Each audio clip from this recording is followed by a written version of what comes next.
안녕하십니까. 송국근의 혼술이 보내드리는 대선판 들여다보기 대들보 10월 8일 금요일에 인사드립니다. 자, 오늘 국민의힘 2차 컷오프가 있었죠. 4강이 가려졌습니다. 대선 후보 경선 4강. 이 홍준표, 윤석열, 유승민, 원희룡 이렇게 4강이 가려졌죠. 안상수, 최재형, 하태경, 한교안 후보는 대선 가도를 멈춰섰습니다. 자, 오늘 그 1위와 2위 선두를 누가 했느냐 이것도 상당히 관심을 모으지만은 일단 4위 다툼이 상당히 치열했죠.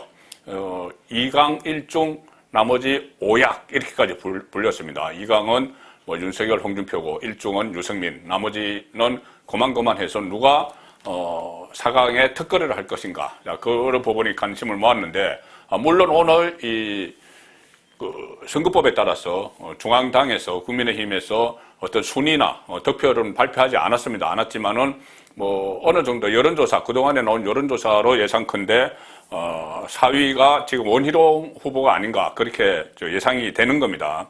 애초에는 원희룡 후보보다는 최재형 후보나 한교안 후보가 4위에 오를 것이다 그런 관측이 많았죠.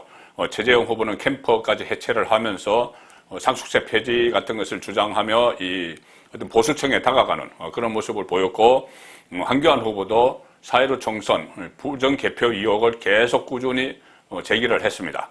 그렇지만 결국은 원희룡 후보가 올라갔는데, 자, 일단은 원희룡 후보가 이재명 공격수를 자임한 것이 성공을 거뒀다. 그런 평가가 많습니다. 이 TV 토론에서 다른 후보들에게 화천대유 특별팀을 구성을 하자 이렇게 제안을 했지만 다른 후보들의 호응이 없었죠. 그렇게 되니 본인이 캠프 안에 이 화천대유 의혹 규명 태스크포스 이것을 꾸리고 뭐 기자회견도 갖고 서울중앙지검도 항의 방문도 하고 그런 그 행보를 벌였습니다. 그리고 여러 곳에서 화천대유의 이 실체에 대해서 대장동 게이트에 대해서 일목요연하게 이렇게 정리를 해주는 그런 이 유튜버 같은 곳에서 그런 방송을 많이 해서 뭐 1타 강사, 대장동 1타 강사 그런 별명을 얻었습니다. 특히 그 TV조선 유튜브죠. 11시 김광일쇼 여기에 나와서 핵심 문제들을, 핵심 쟁점들을 이렇게 아주 잘 설명을 하는 그런 모습을 보여서 이 조회수가 상당히 많이 올라가는 뭐 100만 누적 조회가 100만이 넘었다. 뭐 이런 이야기도 하고 나오고 있습니다. 그래서 이번에 원희룡이 실질적인 승자가 됐다. 그런 말도 있고 앞으로 원희룡의 정치적 입지는 상당히 탄탄해질 것이다. 이번 경선 결과와 상관없이 이 차기 당 대표 후보감으로 벌써 거론이 되는 그런 상황으로 유승민 원희룡 후보가 상당히 이번 2차 컷오프에서는 결실을 거뒀다. 그렇게 평가가 됩니다. 자, 그렇지만 역시 뭐 1위가 누구냐, 1등 누구냐, 2등 누구냐, 이것이 가장 중요한 관심사겠죠.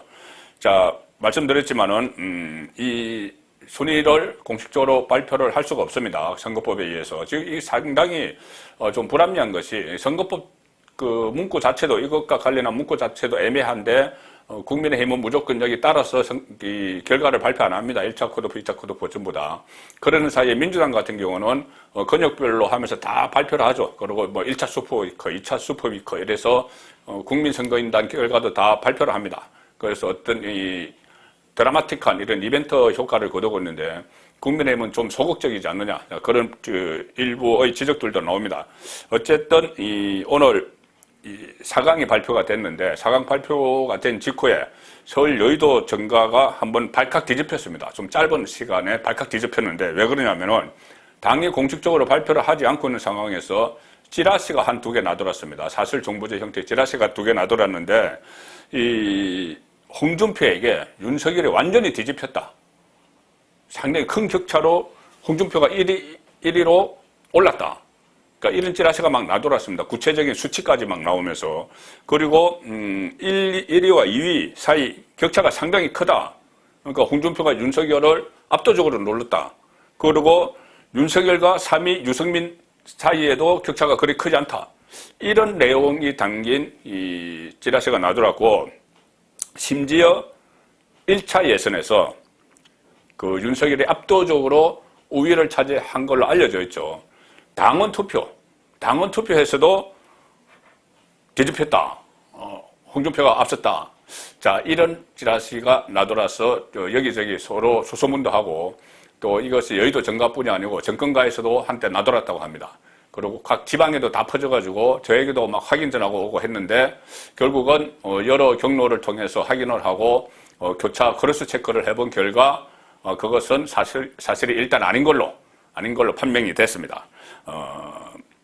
다시 선거법상 그 순위를 말씀드릴 수는 없지만은 이 언론 보도를 자세히 보시면은 행간을 자세히 보시면은 1차 컷오프 때도 그랬습니다. 순위는 쓰질 못하지만은 언론사에서는 거의 다 알고 있죠. 왜 그러냐면 이게 당에서 다 집계를 하고 했기 때문에 여론조사 기관도 있고 다 지금 거의 알려져 있습니다. 조금 전에 말씀드린 그런 찌라시 같은 것은 이제 폐기가 됐고 실제 이 득표율 같은 것이 알려져 있는데 신문 보도나 다른 그 인터넷 언론이라도 보도를 자세히 보시면은 횡간을 읽어보면은 순위를 좀 알 수가 있습니다. 자, 가령 오늘 문화일보 이 석간이죠. 문화일보 석간 기사를 보시면은 이 오면에 이렇게 되어 있습니다. 사진 순서도 그런데 윤, 홍, 유, 원, 봉경선 4파전 확정, 후보 간 합종 연행 시작되나 이렇게 되는데 이 보시면은 보통은 이 기호가 없습니다. 지금 예비경선에 기호가 없기 때문에 기호 순도 아니고 가나다 순으로 보통 해야 되죠. 가나다 순으로 해야 되는데 이 다른 몇 개 언론 그 인터넷 그 신문들 제목을 자세히 보시면은 윤석열, 홍준표, 유승민, 원희룡, 봉경선 4파전 확정 이런 식으로 나옵니다. 자, 이것이 은근히 이 윤석열이 앞서 있다는 것을 은근히 나타내는 것 아닌가? 자, 그런 이 짐작들을 하는 것이죠. 그리고 실제로 알려지기라도 상당히 그런 여기에 좀 가까운 그런 결과가 나왔다 이런 식으로 알려지고 있습니다. 1차와 전체적인 격차는 비슷하다. 이 윤석열과 홍준표 사이에 전체적인 격차는 비슷한데 오히려 윤석열이 여론조사에서는 좀 밀렸고 이 당원 투표에서는 압승을 거뒀다. 자, 이런 말들도 나오고 있습니다. 이런 말들이 나오는데 오히려 이 윤석열은 당원 투표에서 홍준표에게 압승을 거뒀는데 홍준표와 유승민의 당원 투표 격차는 또 별로 나지 않았다.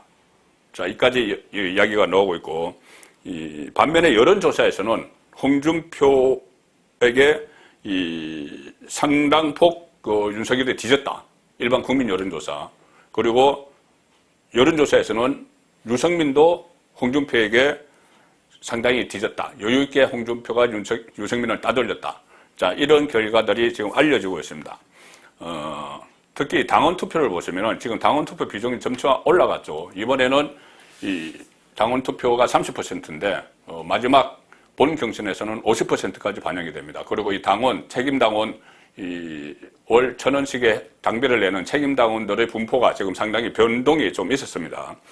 1차 때보다 지금 이 윤석열과 홍준표를 놓고 보면은 이 당원 투표에서 윤석열과 홍준표의 격차가 1차 때보다 더 늘어났다. 자, 이렇게 알려지고 있고, 사실 이거 1차보다 지금 2차가 당심의 흐름을 좀 더 정확히 읽을 수가 있습니다. 왜 그러냐면 당원들이 훨씬 늘어났고, 또 1차 그 경선 때는, 1차 컷오프 때는 사실 책임 당원들이 지금은 한 55만 됩니다. 그때는 6월 11일 전당대회 명부 기준으로 했기 때문에 그때는 그렇게 안 되고 한 30만 정도 되는데 어쨌든 1차에서는 이 전 책임 당원이 같이 투표를 한 것이 아니고 그 중에서 2,000명을 무작위로 추려서 당원 대상 여론조사를 했죠. 그런데 오늘 발표된 2차 컷오프 그리고 이 본 경선에서는 전원이 다 투표를 합니다. 그 이후에 상당히 늘어서 지금 한 55만 책임 당원이 55만 명 정도 되는데 55만 명이 모바일이나 ARS를 통해서 투표를 하게 되는 것이죠. 그러니 1차 때보다 2차 또 본경선의 이 당심 흐름이 더 정확하게 반영이 되는 그런 구조가 되어 있습니다. 자, 그리고 또 본경선에서는 그 비율이 50대 50으로 훨씬 올라가죠. 그 당원 투표가. 자, 이번 당원 투표율이 49.9%, 50%인데 이것은 상당히 높은 편입니다. 모바일 투표 제도를 도입하고 이래 역대 최고치의 투표율을 보인 것이죠. 그러니 당원들이 상당히 이번 대선 후보 경선에 관심이 많다는 겁니다. 2017년 경선 때는 그때 책임당원 대선 경선이죠. 그때는 책임당원 투표율이 18.7%에 불과했습니다. 지금 50%인데, 물론 그때는 박근혜 전 대통령이 탄핵을 당한 직후라서 이 당원들이 상당히 의기소침해 있었죠. 그래서 투표율이 낮았는데, 그 전에 2012년에 박근혜 대세론을 타고 그때 경선이 치러졌을 때, 그때도 책임당원 투표율은 41.2%. 그래서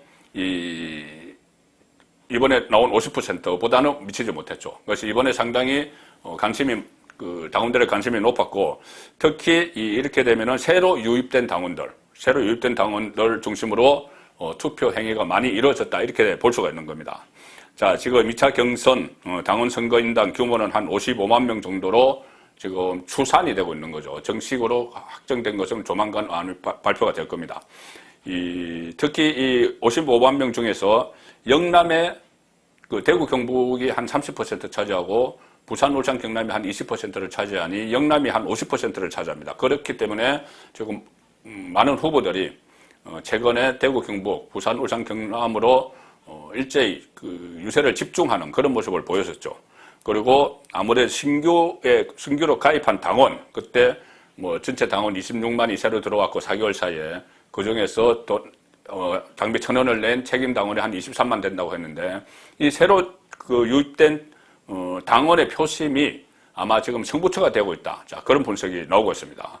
그런데 이 신규 당원들은 2040, 2030, 40 젊은 세대, 원래 국민의힘 당원 분포에서는 그쪽이 약한데 그 젊은 세대, 그리고 또 호남 쪽에서 대거 들어왔습니다. 대거 들어왔기 때문에 어느 쪽에 이것이 유리할까, 이런 분석이 많았죠. 그래서 아마 좀 역선택 이런 논란이 있었던 홍준표나 아니면은 중도 확장성이 있다고 평가받는 유승민이 유리할 것이다, 이런 분석이 나왔고, 또 실제로 윤석열 후보는 본인이 직접 위장당원 이야기까지 했습니다. 위장당원. 이 사람들이 지금 갑자기 밀려 들어왔는데, 젊은 세대와 또 호남 쪽에서 밀려 들어왔는데, 이 사람들은 와서 1,000원 내고 역투표를 하고 빠져나갈 사람들이다. 그러니 민주당 후보가 상대하기 쉬운 사람, 그러니까 윤석열 쪽에서는 홍준표나 유승민을 이야기하는 거죠. 그쪽을 찍고 나서 책임당원 자격을 가지고 그쪽을 찍고 나서 대선에서는 민주당 후보를 찍을 것이다. 그래서 위장당원 이야기까지 했습니다.